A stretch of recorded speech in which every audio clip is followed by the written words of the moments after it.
Thanks for tuning into the Just Go Play podcast, where we look to develop and promote a positive youth sports experience.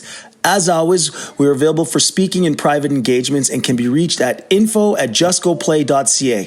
You can also catch full video versions of our podcast on our YouTube channel. And don't forget to visit us at justgoplay.ca. Enjoy the episode. Welcome back to the Just Go Play podcast, where we talk about all you need to learn to create positive sport experiences. Pretty excited today. One of my very good friends, Glenn Young, on the line. And Glenn is a retired after 35 years of education as the district curriculum coordinator, department head, athletic director, teacher, and coach in the largest school district in British Columbia, and that's in Surrey. He's lectured at all three post-major secondary institutions in the metro region with practicing teachers and post-degree diploma programs, as well as service teachers. Currently, educational change and healthy living consultant, he shares his experience as a curriculum specialist consulting with schools in New York, Washington, Shenzhen, China, Los Angeles, Denver, Montana, and North Vancouver.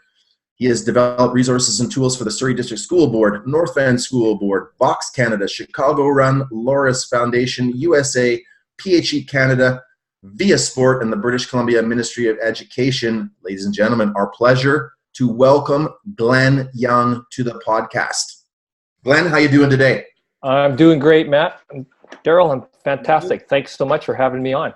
Yeah, great. Well, don't thank us yet, because we've got a lot of questions for you about the landscape of physical education. On a previous podcast, Daryl was talking about the fact that basically education is the introduction to a lot of these kids' first sport experiences and first movement experiences. So talk about today's landscape, or the landscape in today's physical education, Glenn. What is it, and what isn't it?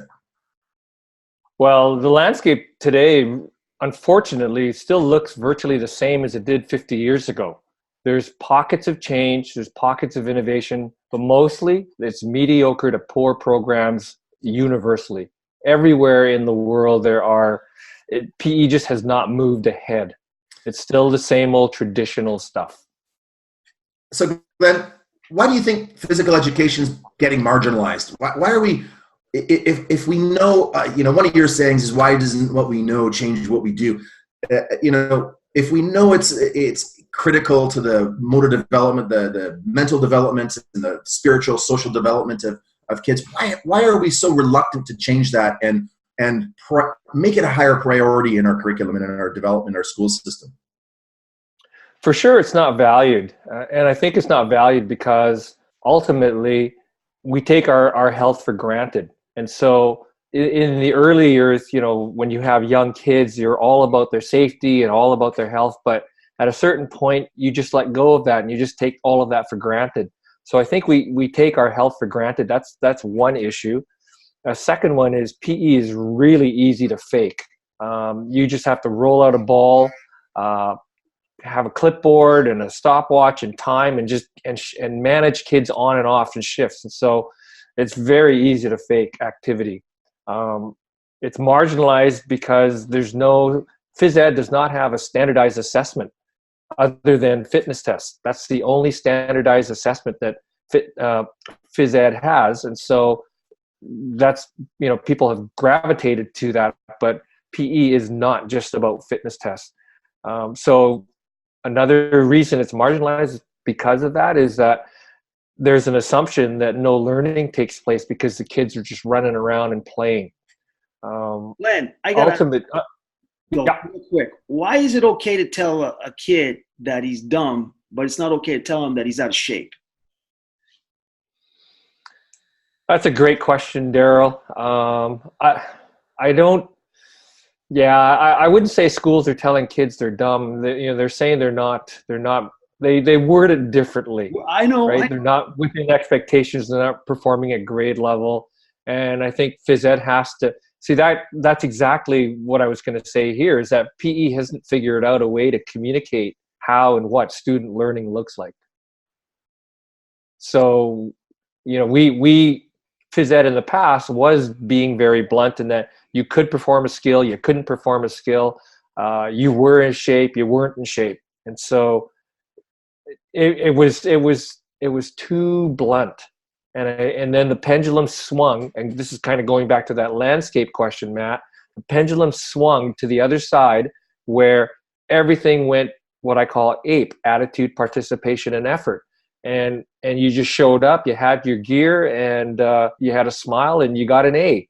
But your skills were crap, and you still didn't have any fitness levels at all. So, what did that A represent? So it's all about communicating what student achievement is and what student learning is in phys ed.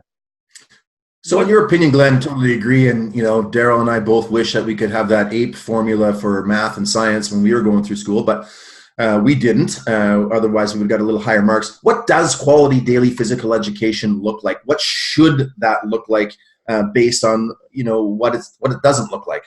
What I want to ask too is, does it happen? Is it really happening? Again, it is happening. Quality daily PE is happening. It's in those pockets. It's not systemic. It is not happening everywhere. And that's, QDPE has been around since the mid to late 80s. And it's, it tries to latch on, but it doesn't. So, what it looks like, you walk in, all kids are active. Like every kid is active. They're engaged. They're motivated to be there in every class. They're pumped to come to the class. Probably a simple way to phrase it would be as many kids moving for as much as possible with intentionality.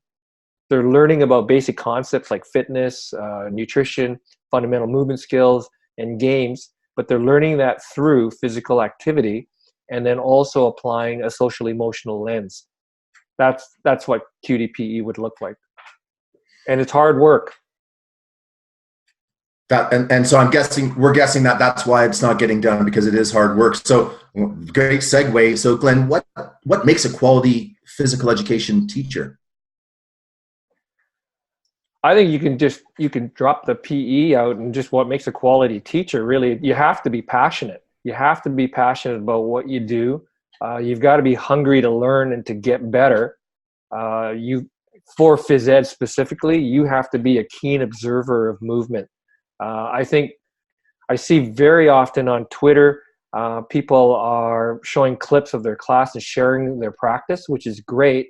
But when I look at what the kids are doing in their form, it's atrocious. And so we as physical educators have to be concerned about movement form, and not to the detriment of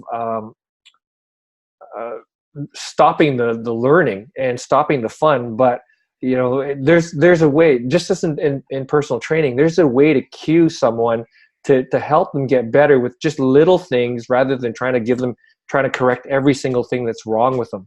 So it's important that we're able to observe movement and then be able to fix that. A good teacher has to be a strong communicator, have to build relationships with the kids. That is huge. So is leadership a problem then, again, and qualifications for these teachers to teach phys ed? Is that a problem then? It sounds like a leadership in they don't know what to do. Yeah, for sure, Daryl. I think teachers, if they don't have the training coming from getting a degree in phys ed or having phys ed methodology, they default to the way they were taught. And so that's why we see that cycle being perpetuated over the last 50, 60 years, is that the teachers in university, and from teaching there, I know that they only get, especially elementary teachers, only get one course in how to teach phys ed. Like, imagine getting one course to teach math or science. It's crazy. And so they get that, and they forget it because they don't get a chance to put that into practice right away, and then they default to the way they were taught. Yeah, I want to go back to that point, Glenn, because it's a really good point. 2 points that you made I really like. Number one was, it's not just a PE teacher, it is a teacher. It's not just a teacher, it's a coach. These philosophies should apply to everyone who's in a position of leadership over teaching something or instructing something. So I really like that you made that point. Secondly, your point of, we default to the way we were taught, we were coached. And that's one of the big issues with coaches, because coaches coach how they were coached. And the problem with that is, in our society that has shifted, as you've indicated, parents no longer parent the way they were parented, and teachers no longer teach the way they were taught, because they can't, in terms of the accountability and the discipline aspects of that, they can't. So that's 2 out of 3 fairly significant influences on a kid's life who've changed their process, but we always see that coaches don't change that. And then you get the coaches or educators or teachers that try to be, well, I'm going to do it the old school way. Well, that doesn't work anymore. So that the social emotional changes that have happened, the paying attention to the 80% spiritual, social, intellectual versus just the technical, tactical, and physical, which is the 20%. We're really seeing that shift. And you made a really good point that we're not all on board in following that shift. Some of us are back in the Fred Flintstone ages of teaching.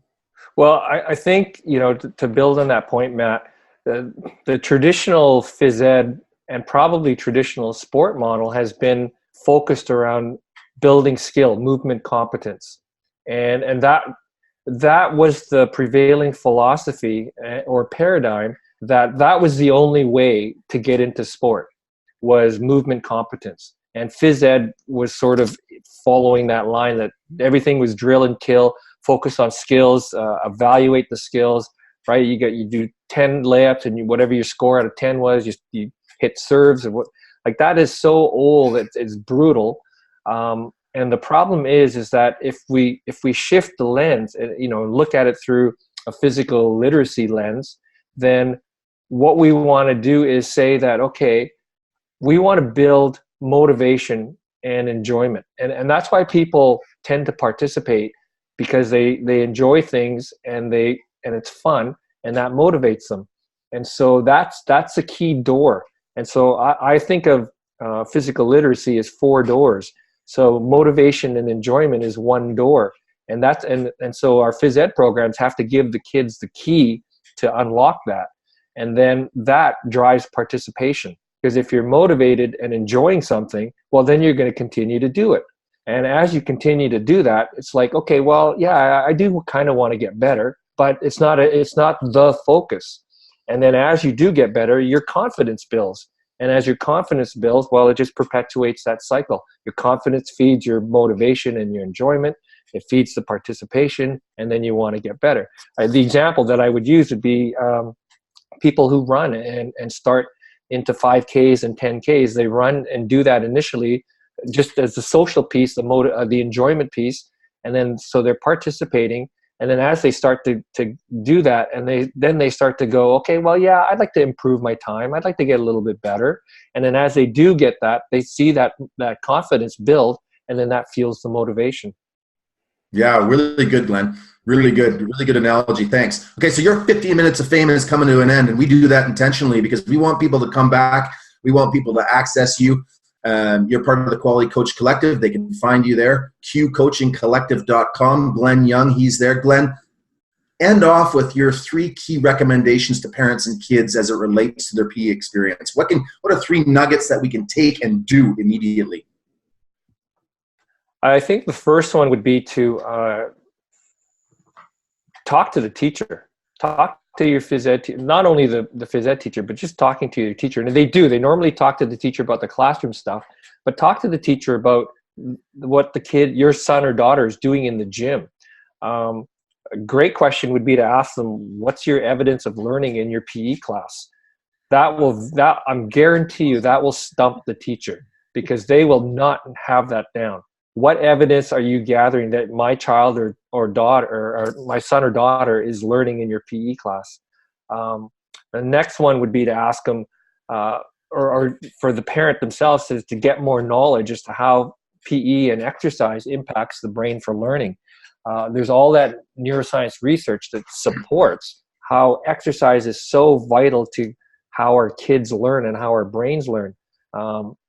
So I think that's a huge piece. And then the third one is go and practice. Like, phys ed has no homework, so you can't improve. Imagine coming English or math, and you have no homework opportunity to practice at home. I don't want to say homework because homework can be a bad thing, but opportunity to practice at home.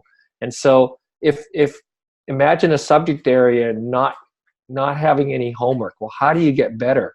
And PE, you're only having contact 2 or 3 times a week.